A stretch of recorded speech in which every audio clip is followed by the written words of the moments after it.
what your experience was like with him in the ring, because I know you worked him Yeah, a yeah. few I get times. this question a lot, and of course, it's a sensitive question and a tough question to ask. Obviously, what happened is just horrific and horrible, and you cannot minimize that in any way, right? And it's just terrible, right? But that being said, I knew Chris, and I had a good relationship with Chris, and he was an amazing worker, and I worked with him in Japan, and we got along great, and he was a friend of mine. So it's just I try to reason away. I know Chavo Guerrero has talked about it some like this, and you just try to figure out, like, you want to find a reason or something.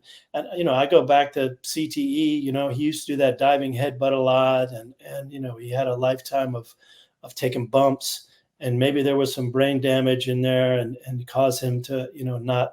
You see it with football players that try to kill themselves. I don't know. I was on a podcast, I forget the guy's name, who was actually, knew a lot about that. And he asked me the same kind of question. I'm like,